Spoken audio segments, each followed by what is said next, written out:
George Washington, the man who refused a crown February 22, 1732, a modest plantation along the Potomac River in colonial Virginia.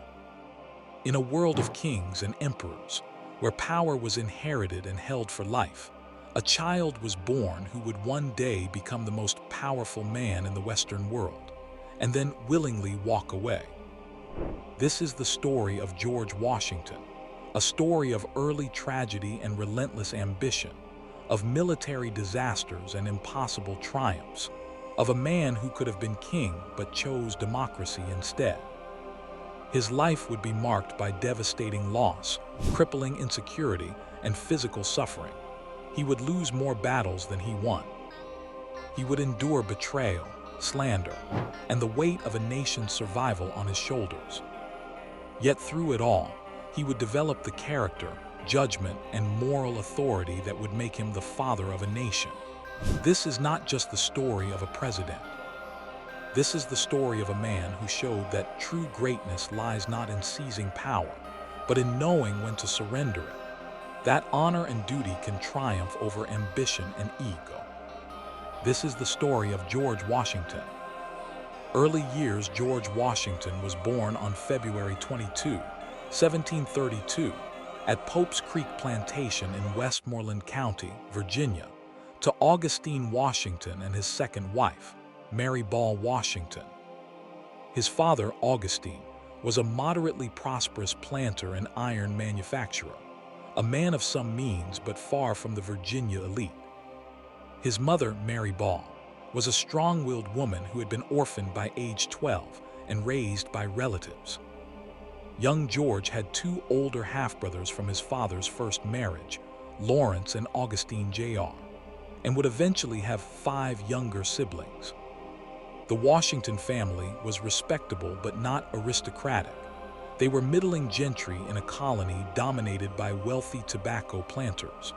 Life in colonial Virginia was hierarchical and class-conscious.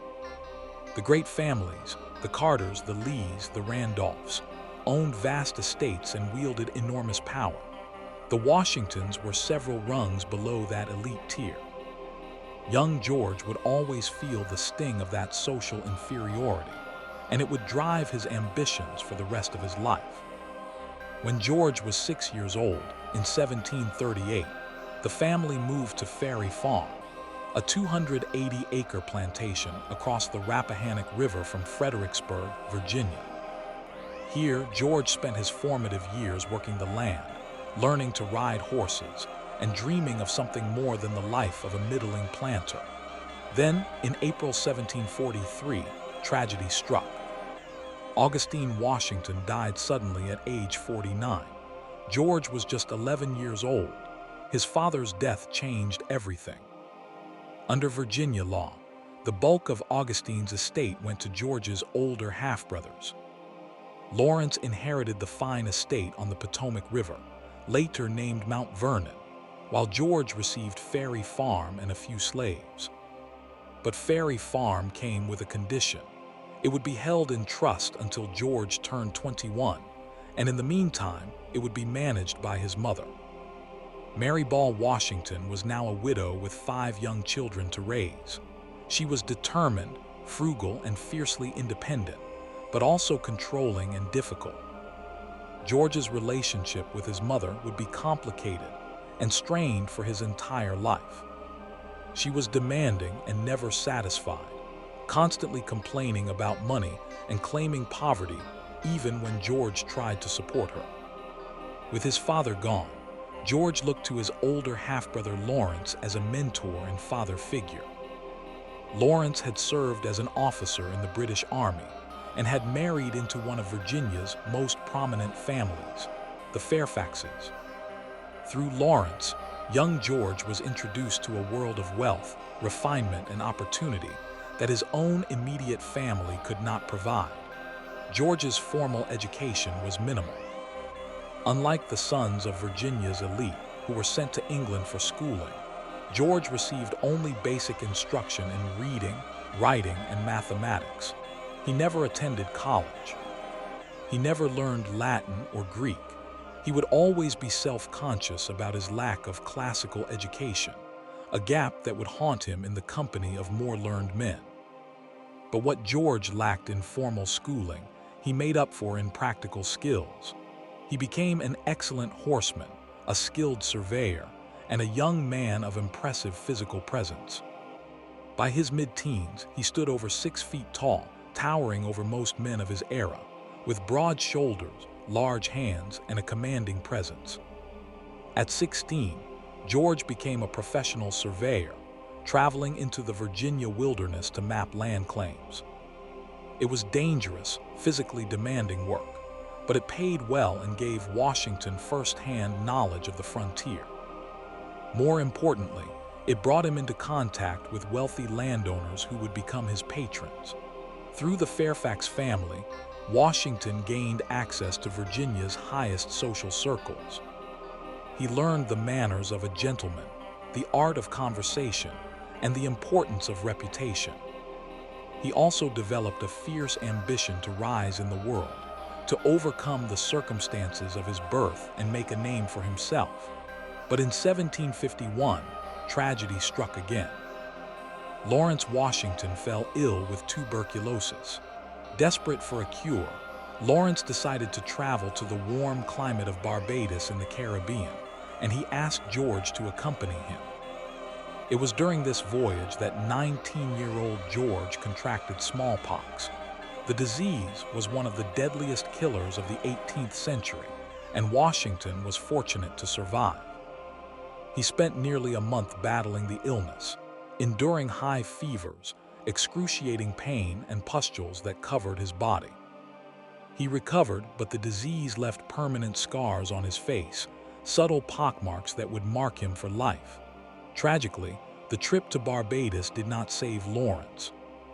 In July 1752, Lawrence Washington died of tuberculosis at age 34. George was devastated. Lawrence had been his mentor, his protector, and his connection to a better life. Lawrence's death, however, opened a door for George. Lawrence had held the prestigious position of military adjutant for Virginia, and George lobbied to succeed him. In November 1752, at age 20, George Washington received his first military commission, major in the Virginia militia. Washington had no military training. He had never commanded men in battle. He had never studied military tactics, but he had ambition, physical courage, and a burning desire to prove himself. The stage was set for a young man's reckless pursuit of glory, and for mistakes that would change the course of history. The French and Indian War by the early 1750s, tensions between Britain and France were escalating in North America. Both empires claimed the Ohio River Valley, a vast, resource-rich territory that stretched from the Appalachian Mountains to the Mississippi River. The French were building forts to secure their claims. The British were determined to stop them. In late 1753, Virginia's Lieutenant Governor Robert Dinwiddie needed someone to deliver an ultimatum to the French commander at Fort Le Boeuf: leave British territory or face consequences. The mission was dangerous, a journey of hundreds of miles through wilderness, in the dead of winter into hostile territory. 21-year-old George Washington volunteered. He saw it as an opportunity for glory and advancement. Dinwiddie accepted. Washington set out in October 1753 with a small party, including frontiersman Christopher Gist. They traveled through snow and freezing rain, forded icy rivers, and nearly died multiple times. Washington kept a detailed journal of his observations, noting French troops' strengths, fortifications, and Indian alliances. When he reached Fort Le Boeuf in December, Washington delivered Dinwiddie's letter. The French commander, Captain Jacques Legardeur de Saint-Pierre, was polite but firm. The French would not leave. He handed Washington a written refusal. Washington returned to Virginia in January 1754 and reported to Dinwiddie. The governor was convinced that military action was necessary. He promoted Washington to lieutenant colonel, and ordered him to raise a regiment and march back to the Ohio Valley to drive out the French. Washington was just 22 years old, with no combat experience, and he was being sent to start a war. In April 1754, Washington set out with about 160 poorly equipped soldiers.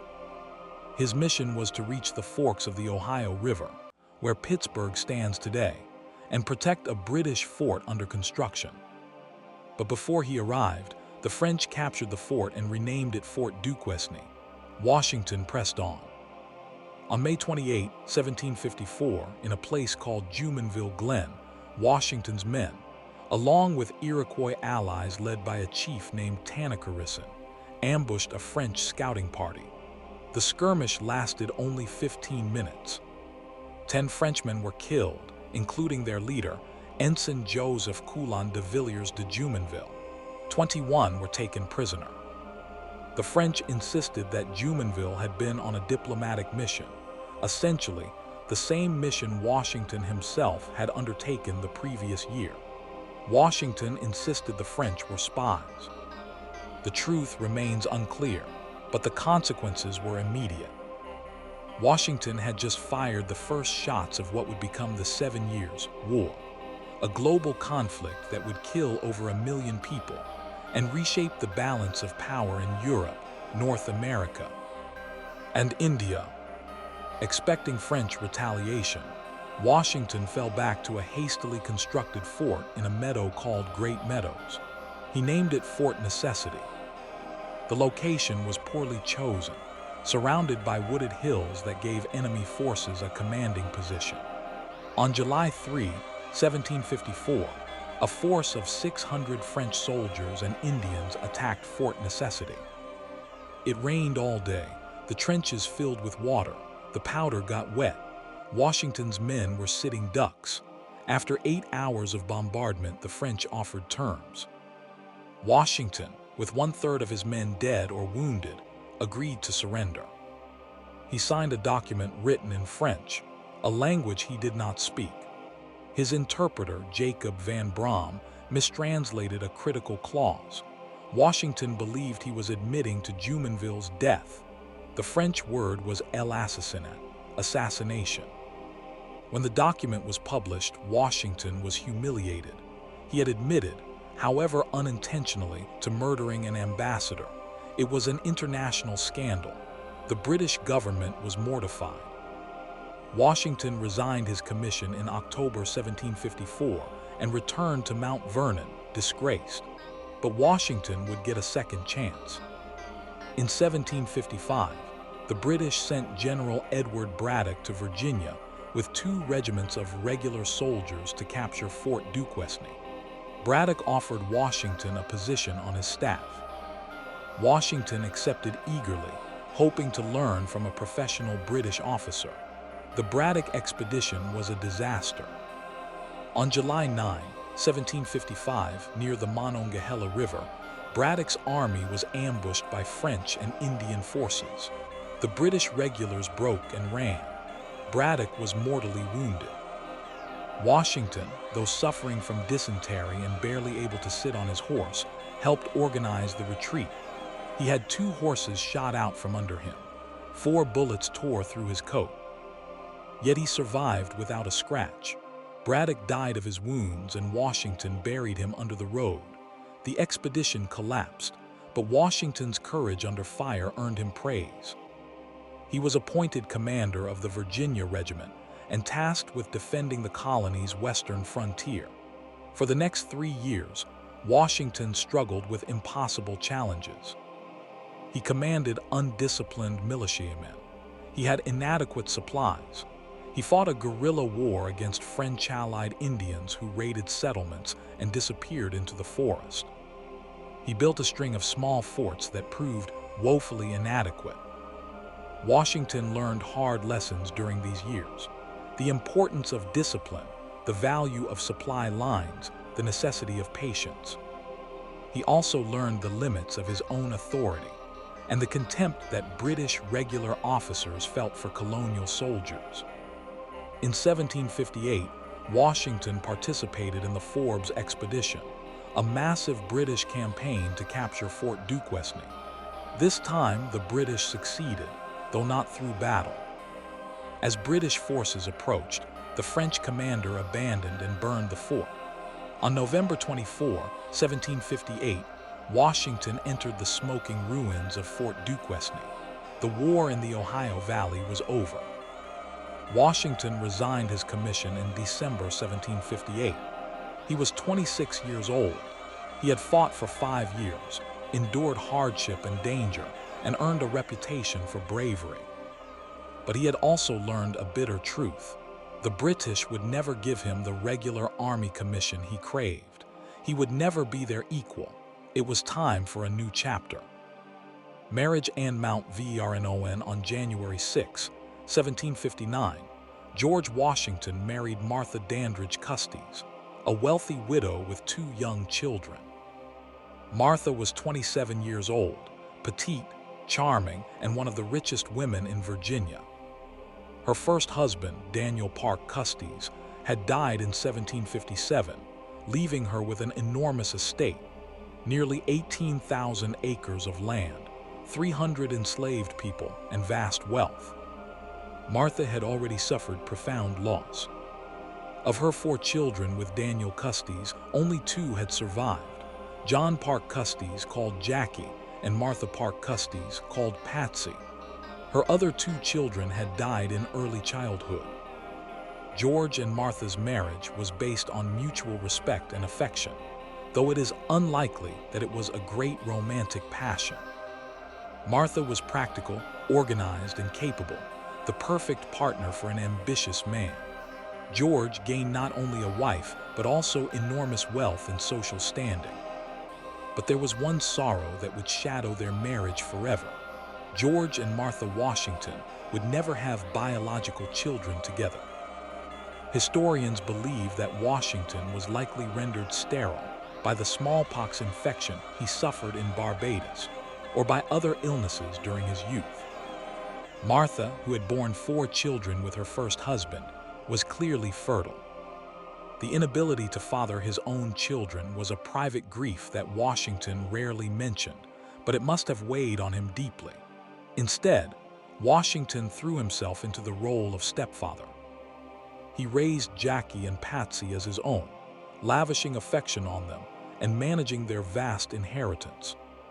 He would later raise 2 of Jackie's children as well, Eleanor, Nellie Custis, and George Washington, Wash Custis. Washington also devoted himself to Mount Vernon.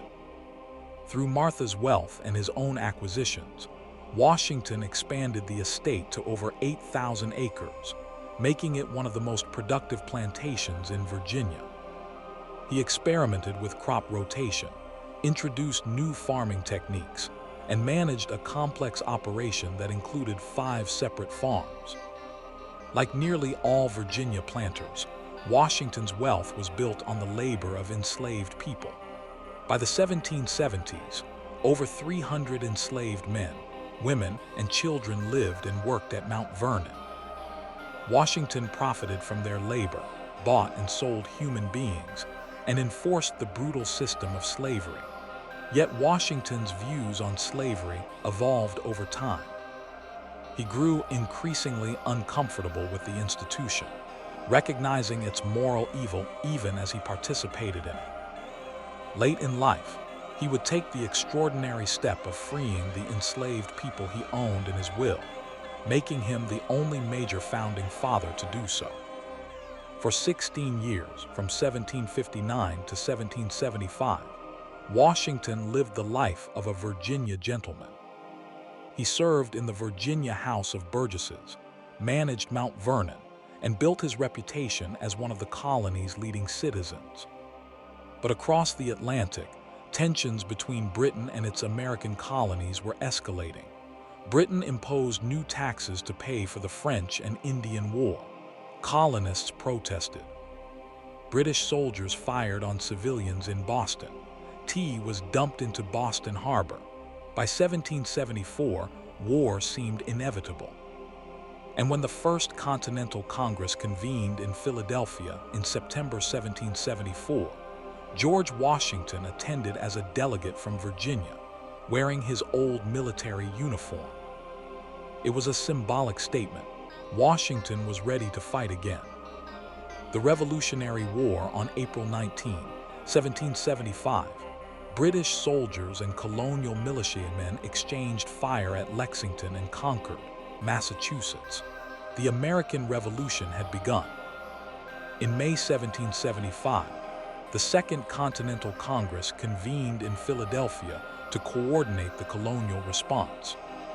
The question arose, who should command the Continental Army, the ragtag collection of militias besieging Boston?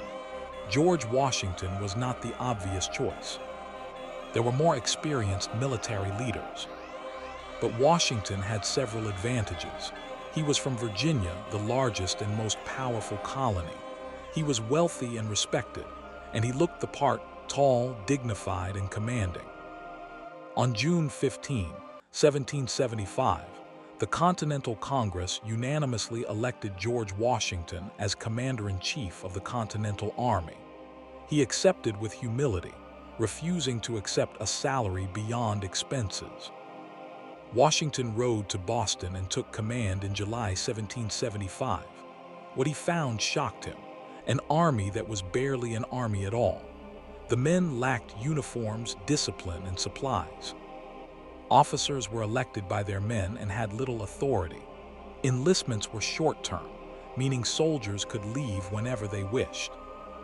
Washington set to work imposing discipline, drilling the troops, and securing supplies. He also faced a strategic dilemma. The British Army in Boston was well supplied and protected. How could he force them out? In March 1776, Washington made a bold move. He seized Dorchester Heights, overlooking Boston, and placed captured British cannons there. The British commander realized his position was untenable. On March 17, 1776, the British evacuated Boston. It was Washington's first major victory, achieved without firing a shot. But greater challenges lay ahead. In July 1776, the Continental Congress declared independence. The war was no longer about colonial rights. It was about creating a new nation. And Britain was determined to crush the rebellion.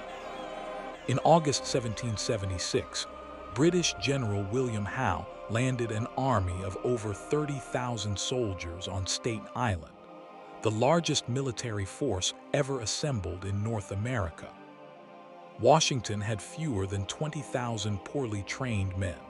The Battle of Long Island in August 1776 was a disaster. The British outflanked and routed Washington's army. Only a miraculous nighttime evacuation across the East River saved the Continental Army from annihilation. For the next 4 months, Washington retreated across New Jersey, his army disintegrating. Men deserted by the hundreds. Supplies ran out. The cause seemed hopeless. Then, on Christmas night, 1776, Washington made the most audacious decision of his military career. He led 2,400 men across the ice-choked Delaware River in a blinding snowstorm and launched a surprise attack on Hessian soldiers garrisoned in Trenton, New Jersey. The Battle of Trenton was a stunning success. Washington captured nearly 1,000 enemy soldiers and suffered only a handful of casualties. 1 week later, he defeated British forces at Princeton. These victories transformed the war. American morale soared. Enlistments increased. Washington had proven that the Continental Army could win, but the war was far from over. In 1777, the British captured Philadelphia. Washington's army suffered a devastating defeat at the Battle of Brandywine. As winter approached, Washington led his exhausted, freezing, starving army to Valley Forge, Pennsylvania. The winter of 1777-1778 at Valley Forge became legendary. Over 2,000 soldiers died of disease, starvation, and exposure. Men wrapped rags around their feet because they had no shoes. They slept in crude huts with no heat. Washington himself shared their suffering, refusing better accommodations. Yet Valley Forge was also a turning point. A Prussian military officer named Baron von Steuben arrived and drilled the Continental Army into a professional fighting force. When spring came, Washington's army emerged from Valley Forge disciplined, confident, and ready to fight. For 3 more years, the war dragged on. Washington fought defensive campaigns, avoided catastrophic defeat, and waited for the opportunity to strike a decisive blow. That opportunity came in 1781. British General Charles Cornwallis moved his army to Yorktown, Virginia, expecting to be resupplied by the British Navy. Washington, coordinating with French General Rochambeau and French Admiral de Grasse, saw his chance. Washington marched his army south, joined French forces, and besieged Yorktown. When the French fleet defeated the British Navy and cut off Cornwallis's escape, the British position became hopeless. On October 19, 1781, General Cornwallis surrendered his army of over 8,000 men. The Revolutionary War was effectively over. America had won. George Washington had achieved the impossible. Against the world's most powerful empire, with an amateur army, limited supplies, and no navy, he had secured American independence. But Washington's greatest moment was yet to come. The Constitutional Convention after Yorktown, Washington resigned his military commission and returned to Mount Vernon. He wanted nothing more than to live out his days as a private citizen, a gentleman farmer. He had served his country. He had sacrificed years of his life. He was done. But in February 1862, tragedy struck again at Mount Vernon, though this time Washington himself was spared. His beloved stepson Jackie Custis, who had served briefly as Washington's aide, had died of camp fever, likely typhoid, shortly after the victory at Yorktown. Washington and Martha adopted Jackie's 2 youngest children, Nellie and Wash, raising them as their own. Then in 1787, Washington's 11-year-old step-granddaughter, Patsy Custis, suffered a fatal epileptic seizure. Washington was in the room when she died. He held her as she convulsed and stopped breathing. The loss devastated both George and Martha, reopening wounds from earlier losses. But the young nation Washington had fought to create was failing. The Articles of Confederation, America's first governing document, proved too weak. States quarreled. There was no national currency, no power to tax, no executive authority. The country was falling apart. In May 1787, delegates from 12 states gathered in Philadelphia for a constitutional convention. Washington was chosen to preside. For 4 months, the delegates debated, argued, and compromised. They created a new constitution, a bold experiment in Republican government with a strong executive, a bicameral legislature, and checks and balances. When the Constitution was complete, everyone understood that George Washington would be the first president. His prestige and character were essential to legitimizing the new government. In February 1789, the Electoral College unanimously elected George Washington as the first president of the United States. He was 57 years old. Washington took the oath of office on April 30, 1789, on the balcony of Federal Hall in New York City. He was terrified. He had never governed. He had no models to follow. Every decision he made would set a precedent. "I walk on untrodden ground," Washington wrote. "There is scarcely any part of my conduct which may not hereafter be drawn into precedent."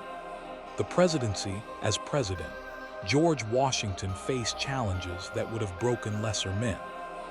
He had to create a functioning government from scratch. He had to manage conflicts between ambitious cabinet members, particularly Secretary of State Thomas Jefferson and Secretary of the Treasury Alexander Hamilton, whose ideological battles threatened to tear the administration apart. Washington also faced physical decline. His teeth, which had plagued him for decades, continued to deteriorate. By the time he became president, Washington had only one natural tooth remaining. He wore uncomfortable, painful dentures made from ivory, metal, and human teeth, not wood, as the popular myth claims. The dentures altered his facial expression, gave him a lisp, and caused constant pain. Washington also suffered from recurring illnesses: pneumonia, malaria, dysentery, and severe infections. In 1790, he nearly died from pneumonia. In 1791, he developed a life-threatening tumor that required surgery without anesthesia, yet Washington persevered. He established the cabinet system, created the federal judiciary, negotiated treaties, and put down the Whiskey Rebellion, demonstrating that the new government could enforce its laws. Most importantly, Washington set the precedent of peaceful transfer of power. After serving 2 terms, he voluntarily stepped down. He could have been president for life. Many wanted him to be king, but he refused. In September 1796, Washington published his farewell address, warning Americans against political parties, foreign entanglements, and sectionalism. It remains one of the most important documents in American history. On March 4, 1797, George Washington attended the inauguration of his successor, John Adams, and then rode home to Mount Vernon. He was finally free. The final days for 2.5 years, George Washington lived quietly at Mount Vernon, managing his farms and enjoying time with Martha and his grandchildren. He was content. On December 12, 1799, Washington rode out to inspect his farms. It was cold and snowing. He stayed out for hours, returning home wet and chilled. He did not change out of his wet clothes before dinner. The next morning, Washington awoke with a sore throat. By that night, he was struggling to breathe. 3 doctors were summoned. The treatment they administered, bloodletting, was standard medical practice at the time, but it was barbaric. Over the course of the day, the doctors drained nearly half of Washington's blood, weakening him further. They also applied blistering agents to his throat and forced him to gargle with vinegar and molasses. Nothing helped. Washington knew he was dying. He gave instructions for his burial and whispered to his secretary, Tobias Lear, "I am just going. Have me decently buried, and do not let my body be put into the vault in less than 3 days after I am dead." He was afraid of being buried alive, a common fear in the 18th century. At around 10 p.m. on December 14, 1799, George Washington looked at the clock, took his own pulse, and died. He was 67 years old. His last words were, "Tease well." Martha Washington sat at the foot of the bed, silent. She had lost her first husband, 4 children, and now her second husband. She would live another 2.5 years before joining him in death on May 22, 1802. Legacy: George Washington's presidency lasted just 8 years. His military career spanned less than 2 decades, yet his impact on the United States and the world was immeasurable. He showed that a republic could work, that a leader could wield immense power and then voluntarily surrender it. That character and integrity mattered more than brilliance or charisma. In his will, Washington freed the 123 enslaved people he personally owned, one of the few founders to do so. It was an imperfect gesture, but it acknowledged the moral contradiction at the heart of the American founding. Washington was not a perfect man. He made mistakes. He lost battles. He participated in slavery. He could be vain, sensitive to criticism, and hungry for recognition. But he rose above his flaws. He learned from his failures. He put the nation's interests above his own ambitions. When King George III of England heard that Washington had resigned his commission and returned to his farm after the Revolution, he reportedly said, "If he does that, he will be the greatest man in the world." Washington did exactly that, not once but twice. George Washington, born into modest circumstances, scarred by smallpox, denied the education and status he craved, became the most powerful man in America, and chose to walk away. His story remains America's story, the belief that greatness is not inherited but earned. That power is a trust, not a possession. That true leadership means knowing when to lead and when to step aside. This is the legacy of George Washington. This is why he belongs to the ages.